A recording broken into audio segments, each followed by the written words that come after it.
नाज़रीन इकराम अस्सलाम वालेकुम। इस वीडियो में हम जंग आज़ादी 1857 जो कि अंग्रेज़ों के ख़िलाफ़ लड़ी गई, उसमें मुसलमानों, हिंदुओं और सिखों ने मिलकर अंग्रेज़ों का मुकाबला किया। तो इसमें हम जंग आज़ादी के असबाब, पस मंज़र और वजूहात के बारे में बयान करेंगे। तो आइए देखते हैं। पाकिस्तान जिंदाबाद। आज की इस वीडियो में हम डिस्कस करेंगे कि 1857 की जंग आज़ादी क्या थी और इस जंग आज़ादी को किन किन लोगों ने लड़ा और इस जंग आज़ादी के अंदर मुसलमानों को कौन कौन से नुकसान उठाने पड़े। आज की इस वीडियो में हम ये देखने वाले हैं। सबसे पहले आपको ये बता दूं कि जंग आज़ादी क्या है। दोस्तों, जितने भी मुसलमान हैं ना, 1857 के अंदर मुसलमान, हिंदू, सिख, इन सब ने मिलके अंग्रेजों के खिलाफ एक जंग लड़ी जिसको हम कहते हैं जंग आज़ादी। किसको कहते हैं? मुसलमानों ने और हिंदुओं ने, दो बड़ी जमातों ने मिल के बरतानिया के खिलाफ जंग लड़ी। इसको जंग आज़ादी कहते हैं और ये 1857 के अंदर लड़ी गई। क्या था कि सबसे पहले हम बात कर लेते हैं कि अंग्रेज हिंदुस्तान में कैसे आए। पहले तो वो बरतानिया में थे, वो हिंदुस्तान में किस तरह आए। तो जो अंग्रेज थे वो तिजारत की गरज से यहाँ बरतानिया है, बरतानिया तिजारत की गरज से आए, 1600 में आए हिंदुस्तान में। हिंदुस्तान में आए किस सदी में? 1600 में। सन 1600 में बरतानिया की जो फौज थी, बरतानिया के जो लोग थे, वो हिंदुस्तान में आए। ऐसा ऐसा उनका मकसद ये था कि तिजारत करेंगे। तिजारत करने के लिए किस में आए? हिंदुस्तान में। कब आए? 1600 में। और 1857 में उन्होंने जो है वो अपनी फौज की ताकत से सारे हिंदुस्तान पे कब्जा कर लिया है। 1857 में अपनी फौज की ताकत से सारे हिंदुस्तान पर कब्जा कर लिया और अपनी हुकूमत 1857 में कायम कर ली। मतलब कि उनके हिंदुस्तान में आने के बाद 257 सालों के बाद उन्होंने सारे हिंदुस्तान पे अपनी हुकूमत कायम कर ली बरतानिया ने। उसके बाद इस जंग की जो मेन वजूहात थी वो क्या थी? इसकी सबसे पहली वजह है कंट्रोल। जो कंट्रोल था वो 80% जो कंट्रोल था, 80% कंट्रोल वो बरतानिया हुकूमत के पास था। बरतानिया के पास 80% जो कंट्रोल था जितना भी हिंदुस्तान का, वो बरतानिया के पास था। और ओनली 20% जो है वो मुसलमानों के पास, हिंदुओं के पास और बाकी जो मजहब थे उनके पास था। तो एक मेन वजह यह भी थी कि बरतानिया का उन पे जो है वो कंट्रोल था।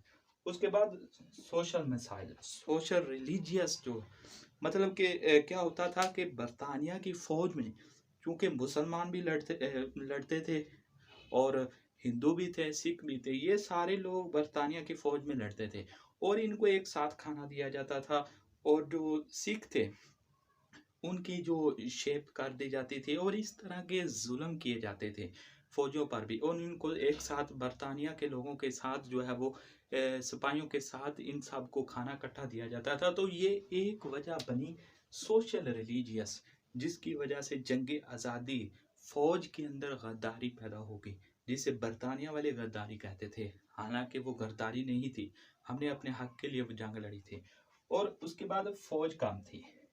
जो 80% फौज थी, 80% बरतानिया की जो 80% फौज थी वो बड़े रैंक पे थी। बड़े बड़े रैंकों पे बरतानिया वालों ने अपने लोग रखे हुए थे। बरतानिया वाली फौज ने बड़े बड़े रैंकों पर अपनी फौज रखी हुई थी। और जो छोटे तबके से के सिपाही थे वो ओनली हिंदू थे, वो ओनली मुसलमान थे, वो ओनली सिख थे। कितने?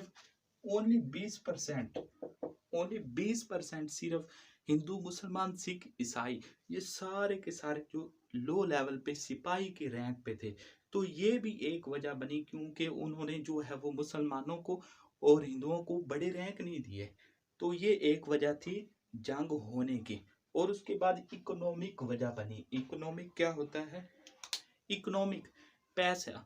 पैसा मतलब कि अगर जो अंग्रेज थे ना, अंग्रेजों ने किसानों पे टैक्स इतना लगा दिया कि वो गर्दारी पे उतर आए। जिस तरह एक किसान फॉर एग्जांपल बर्रे सगीर के दौर में उगाता था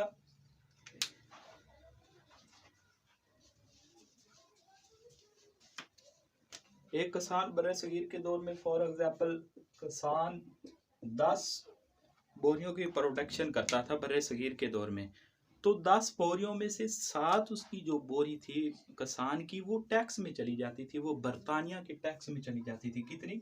7। बाकी 10 में से 7 तो उसकी जो है वो बोरी वो टैक्स में चली गई बरतानिया के, तो पीछे 3 बची। उससे किसानों वगैरह को बेचारा जो किसान थे उनका गुजारा नहीं होता था।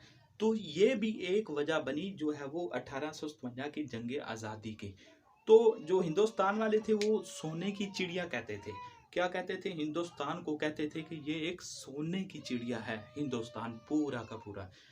तो क्या कहते थे? वो किसानों से हिंदुस्तान में रेशम लेते थे। रेशम कहाँ से ली?